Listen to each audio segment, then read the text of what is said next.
সেই নিয়ে 8 জন কাউন্সিলর সহ বেশ কয়েকজন লিডার উপস্থিত থাকবে, বলবে।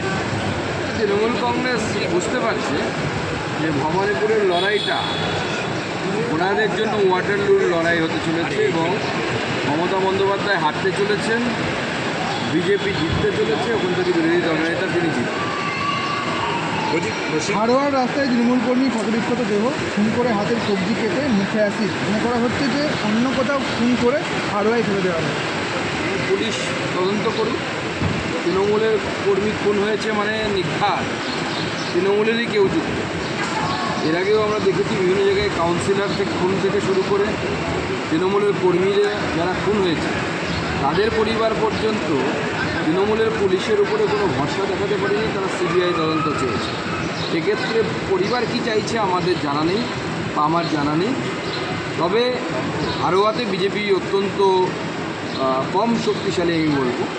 স্বাভাবিকভাবে এটা তৃণমূলের গোষ্ঠীদ্বন্দ্বেরই কাজ বলে মনে হচ্ছে, যদিও দায়ী আমাদের ঘাড়ে চাপানোর একটা চেষ্টা চলছে। দাদা, এখনো পর্যন্ত পূর্ণাঙ্গ তালিকা প্রকাশ হলো না এবং 105 জনের নাম চূড়ান্ত হলেও 45 জনের নাম এখনো চূড়ান্ত করতে পারেনি এবং তৃণমূলের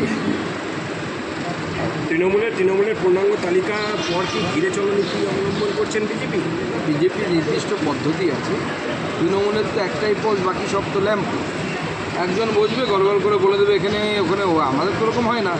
আমাদের রাজ্যে আলোচনা হবে, তারপরে আমরা কেন্দ্রীয় নেতৃত্বের সাথে বসবো, তারপরে আমাদের পার্লামেন্টারি বোর্ড আছে।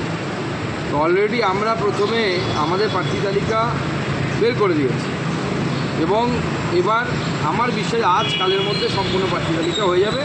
শুধু একটি সিট বাদ থাকলেও বাদ থাকবে।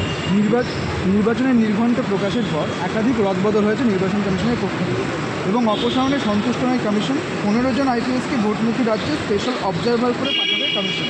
15 জন আইপিএসকে তামিলনাড়ু এবং কেরলের বিশেষ পর্যবেক্ষক করা হবে এবং অফিসারদের ছাত্রে নারাজ নবান্ন। দেখুন, অফিসাররা তো আর রাজ্যের পৈতৃক সম্পত্তি নয়, এরা সবাই হচ্ছে সেন্ট্রাল ক্যাডার এবং এই মুহূর্তে রাজ্য প্রশাসন বলে কিছু নেই। যেহেতু নেই বলতে ইন দ্য সেন্স তারা মুখ্যমন্ত্রীর আন্ডারে নেই, যেহেতু মডেল কোড অফ কন্ডাক্ট লাগু হয়ে গেছে, এখন রাজ্য প্রশাসন পুরোটাই হচ্ছে নির্বাচন কমিশনের আন্ডারে। নির্বাচন কমিশনের নির্দেশ মেনে রাজ্য প্রশাসনকে চলা উচিত, সংবিধান তাই বলছে, সেই অনুসারেই চলা উচিত। নচেত গণতন্ত্র রক্ষা হবে না, ভারতবর্ষের ফেডারেল স্ট্রাকচারের উপর আঘাত আসবে। মমতা বন্দ্যোপাধ্যায় সেটা চান, তৃণমূল কংগ্রেস সেটা চান, আমরা জানি। কিন্তু ভারতবর্ষের সংবিধানের শক্তি অনেক। পুলিশ কর্তা